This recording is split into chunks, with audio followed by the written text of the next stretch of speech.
Stock మార్కెట్లో అపార అనుభవం ఉన్న ఏంజల్ బ్రోకింగ్ సంస్థలో డీమ్యాట్ అకౌంట్ ఓపెన్ చేసుకోండి.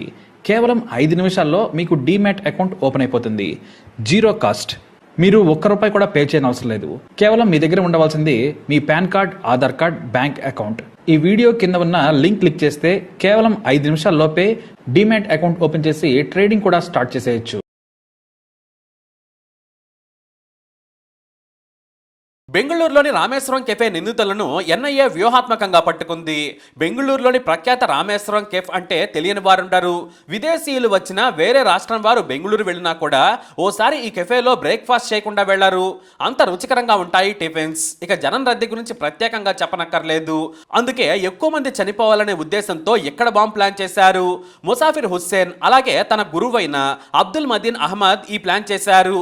ఐఈడీ ఉన్న బాంబుకు టైమర్ అమర్చారు నిందితులు. దానిని ఒక బ్యాగులో పెట్టుకొని మార్చి 1వ తేదీన కేఫ్లోకి వచ్చాడు. మొదట ఇడ్లీ టోకెన్ తీసుకున్నాడు. ఆ తర్వాత బాంబును ఓ మూల పెట్టి ఇడ్లీ తినేసి కూల్గా బయటకు వెళ్ళిపోయాడు. కేఫ్ బయటే ఉండి రిమోట్తో నక్కగానే పేలింది. ఈ ఘటనలో 9 మంది గాయపడ్డారు. ఈ కేసును స్థానిక పోలీసుల నుంచి ఎన్ఐఏ చేతికి తీసుకుంది. కానీ నిందితులు ఎవరనేది గుర్తించడానికి సమయం పట్టింది. మొదట ఏదో సిలిండర్లు పేలాయనుకున్నారు. కానీ ఆ తర్వాతే ఇది బాంబ్ ప్లాన్ అని గుర్తించారు. అయితే ఓ టోపీ ఇక్కడ హంతకులను పట్టించింది. ఎంత పకడ్బందీగా ప్లాన్ చేసినా కూడా నిందితులు ఎక్కడో ఓ చోట తప్పు చేస్తారు. ఈ హుస్సేన్ కూడా అదే చేశాడు. దారిలో వెళుతూ టోపీని చెత్తకుండి పక్కనే విసిరేసి వెళ్ళాడు. ఆ తర్వాత రోడ్డు మీదే ఓ పక్కన బట్టలు మార్చుకున్నారు. పోలీసులు తీవ్రంగా వెతుకుతుండగా ఓ టోపీ పోలీసులకు చిక్కింది. రామేశ్వరం సీసీటీవీ ఫుటేజ్ను పరిశీలించగా నిందితుడు ధరించిందే అని గుర్తించారు. దీంతో ఈ టోపీని ఎక్కడ కొన్నారనేది పోలీసులు ముందు వెతకడం మొదలుపెట్టారు. బెంగళూరు మొత్తం చుట్టుపక్కల 5 కిలోమీటర్ల సర్కిల్లోని ప్రతి షాపులో వెతికారు. ఇక్కడే ఓ షాప్ యజమాని ఇది తానే అమ్మానన్నాడు. దీంతో సీసీటీవీ ఫుటేజ్ ను చూడగా నిందితులు ముసాఫిర్ హుస్సేన్ అని తేలింది. అతని పక్కనే అబ్దుల్ మదీన్ కూడా ఉన్నాడు. వీరిద్దరూ ఐసిస్ కోసం పనిచేస్తున్నారని ఎన్ఐఏ నిఘాలో ఎప్పటి నుంచో ఉన్నారు. మదీన్ కు బాంబులు తయారు చేయడంలో అనుభవం ఉంది. కేరళలోని ఓ చోట కొంతమంది యువకులకు మాయమాటలు చెప్పి ఐసిస్ లో చేర్పించడమే కాదు, అడవిలో ఆయుధాల మీద శిక్షణ కూడా ఇచ్చినట్లు గుర్తించారు.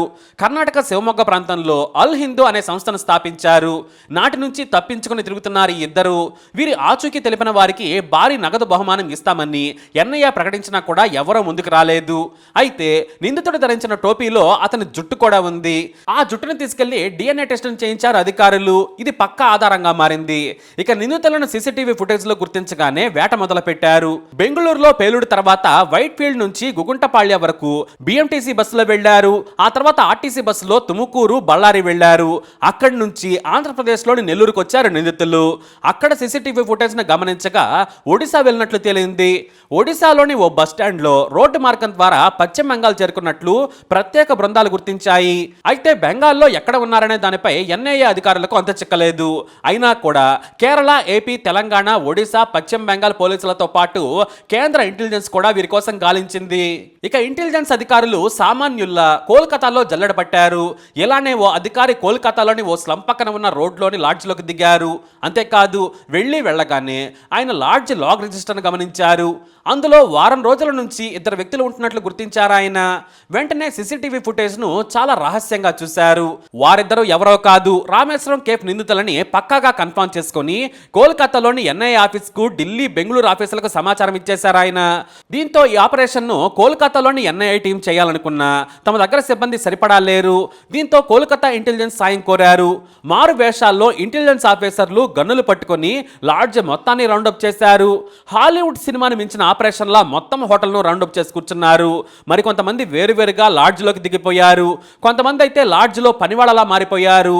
నిందితులిద్దరూ బయటకు వచ్చాకే పట్టుకుందామని కాపు కాశారు. సరిగ్గా ఉదయం 10 గంటలకు స్నానాలు చేసి బయట ఏదైనా తిందామని ఇద్దరూ బయటకు రాగానే ఫోన్ ద్వారా అందరికీ సమాచారం ఇచ్చి పుచ్చుకున్నారు. ఒకేసారి మెరుపులా 1/2 డజన్ మంది వారి మీద పడి గట్టిగా పట్టేసుకున్నారు. వెంటనే అలర్ట్ చేసేశారు. పొరపాటును కూడా పారిపోయే ప్రయత్నం చేస్తే కాల్చి చంపేస్తామన్నారు. వారిద్దరిని అరెస్ట్ చేసి ఎన్ఐఏ టీంకి అప్పగించారు. ఇక అప్పటికే బెంగళూరు నుంచి స్పెషల్ టీం అక్కడికి చేరుకుంది. నిందితులిద్దరూ అరెస్ట్ అయ్యారని అప్పటికే మీడియాకు కూడా లీక్ అయింది.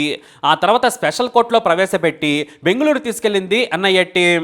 అయితే వీరి ఆపరేషన్ లో తమకు పశ్చిమ బెంగాల్, తెలంగాణ, ఏపీ, కర్ణాటక, కేరళ టీంలు బాగా సహకరించాయని తెలియజేశారు.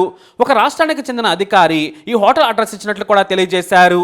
అయితే ఇక్కడ ఆసక్తికరమైన విషయం ఏంటంటే ఈ పేలుడు సూత్రధారి మదీన్ కు క్యాప్ పెట్టుకోవడం అలవాటు. అతని ద్వారా ఈ హుస్సేన్ కూడా అలవాటైంది. ఇదే వారి కొంప ముంచింది. ఈ మదీన్కు బ్లూ బ్లాక్ క్యాపులు ఇష్టం, అలాగే ఈ హుస్సేన్కు వైట్ క్యాపులు అంటే ఇష్టం. ఈ క్యాపులను కొంటే తమను ఎక్కడ గుర్తిస్తారనే భయంతో ఆన్లైన్లో కొనకుండా మారుమూల షాపుల్లో వీటిని కొన్నారని తేల్చారు విచారణాధికారులు. ఆ క్యాపుల పిచ్చే వీరిని పట్టించింది. ఇక సీసీటీవీ ఫుటేజ్ తో పాటు టోపీలోని జుట్టు నుంచి DNA ద్వారా కూడా హంతకులకు మరణశిక్ష పడే ఛాన్స్ ఉంది. అలా ఓ క్యాప్ వీరిని పట్టించింది. మరి ఈ తీవ్రవాదులపై మీ అభిప్రాయాన్ని కమెంట్ ద్వారా తెలియజేయండి. వీరిని ఏం చేయాలి? తప్పకుండా మీ అభిప్రాయాన్ని తెలియజేయండి. వీడియో అప్డేట్స్ కోసం మా ఈ ఛానల్ ఫాలో అవ్వండి. అలాగే తప్పకుండా సబ్స్క్రైబ్ చేసుకోండి.